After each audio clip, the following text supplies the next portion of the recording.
ಇನ್ನು ಧಾರವಾಡಕ್ಕೆ ಹೋಗೋಣ. ಧಾರವಾಡದಲ್ಲಿ ಇವತ್ತು ಭೀಕರ ಆಕ್ಸಿಡೆಂಟ್ ಆಗಿದೆ. ಈ ಆಕ್ಸಿಡೆಂಟ್ನ ಪರಿಣಾಮದಿಂದಾಗಿ ಇಬ್ಬರ ದುರ್ಮರಣ ಆಗಿದೆ. ಚಾಲಕನ ನಿರ್ಲಕ್ಷ್ಯದಿಂದ ಮರಕ್ಕೆ ಡಿಕ್ಕಿ ಹೊಡಿತು ಕ್ರೂಸರ್. ಡಿಕ್ಕಿ ಹೊಡೆದ ಪರಿಣಾಮಕ್ಕೆ ಇಬ್ಬರು ಸ್ಥಳದಲ್ಲೇ ಸಾವನ್ನಪ್ಪುತ್ತಾರೆ.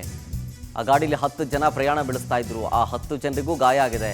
ಅದರಲ್ಲಿ 4 ಪರಿಸ್ಥಿತಿ ಗಂಭೀರವಾಗಿದೆ ಅನ್ನೋದು ಗೊತ್ತಾಗ್ತಾ ಇದೆ. ಗದಗ ಮೂಲದ ಸುರೇಶ್ ಜೊತೆಗೆ ಮಹಾಂತಮ್ಮ ಅಂತ ಮೃತರ ಹೆಸರು. ಕೊಲ್ಲಾಪುರದಿಂದ ಗದಗಕ್ಕೆ ಹೋಗ್ತಾ ಇದ್ದ ಸಂದರ್ಭದಲ್ಲಿ ಆಕ್ಸಿಡೆಂಟ್ ಆಗಿದ್ದು. ಈ ಆಕ್ಸಿಡೆಂಟ್ನ ತೀವ್ರತೆಗೆ ಕ್ರೂಸರ್ ಸಂಪೂರ್ಣವಾಗಿ ನಜ್ಜುಗುಜ್ಜಾಗಿದೆ. ಮರಕ್ಕೆ ಡಿಕ್ಕಿ ಹೊಡೆದಿರೋದು ಕಂಟ್ರೋಲ್ ತಪ್ಪಿ. ನೋಡಿ, ಇದು ಕ್ರೂಸರ್ ವಾಹನ ಥರ ಕಾಣಿಸ್ತಾನೆ ಇಲ್ಲ, ಅಷ್ಟು ಮಟ್ಟಿಗೆ ನಜ್ಜುಗುಜ್ಜಾಗ್ಬಿಟ್ಟಿದೆ. ಇದು ನೋಡಿದ್ರೆ ಒಂದಂತೂ ಸ್ಪಷ್ಟ, ಓವರ್ ಸ್ಪೀಡ್ನಲ್ಲಿ ಬರ್ತಾ ಇದ್ದ ಈತ ಅನ್ನೋದು ಗೊತ್ತಾಗುತ್ತೆ. ಮರಕ್ಕೆ ಡಿಕ್ಕಿ ಹೊಡೆದಿದ್ದ ಪರಿಣಾಮ ನೋಡಿ ಹಿಂಗಾಗಿದೆ. ಕ್ರೂಸರ್ ಗಾಡಿ ಕೊಲ್ಲಾಪುರದಿಂದ ಗದಗಕ್ಕೆ ಹೋಗ್ತಾ ಇದ್ದ ಸಂದರ್ಭದಲ್ಲಿ ಆಗಿರೋ ಆಕ್ಸಿಡೆಂಟ್ ಇದು.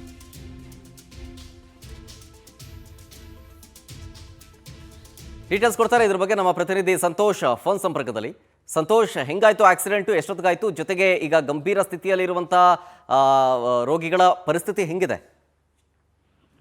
ಶರತ್, ಬೆಳಗಿನ ಜಾವ ಈ ಒಂದು ದುರ್ಘಟನೆ ನಡೆದಿದೆ.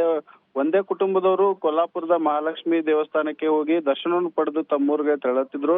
ಸಮಯದಲ್ಲಿ ಕ್ರೂಸರ್ ವಾಹನ ಏನು ನಿಯಂತ್ರಣ ತಪ್ಪಿದೆ. ಬೆಳಗಿನ ಜಾವ ನಿಯಂತ್ರಣ ತಪ್ಪಿ ಹೋಗಿ ಮರಕ್ಕೆ ಡಿಕ್ಕಿ ಹೊಡೆದಿದ್ದಾನೆ ಚಾಲಕ.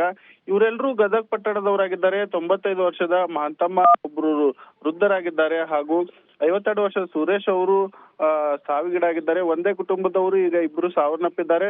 ಆ ಕ್ರೂಸರ್ ವಾಹನದಲ್ಲಿದ್ದ 4 ಇದೀಗ ಗಂಭೀರವಾಗಿ ಗಾಯಗೊಂಡಿದ್ದಾರೆ. ಅವರನ್ನು ಧಾರವಾಡ ಜಿಲ್ಲಾ ಆಸ್ಪತ್ರೆಗೆ ದಾಖಲಿಸಿ ಶರತ್ ಇದೀಗ ಚಿಕಿತ್ಸೆ ನೀಡಲಾಗುತ್ತಿದೆ. ಅವ್ರದ್ದು ಸ್ಥಿತಿ ಬಹಳ ಗಂಭೀರ ಎಂದು ತಿಳಿದು ಬಂದಿದೆ ಶರತ್.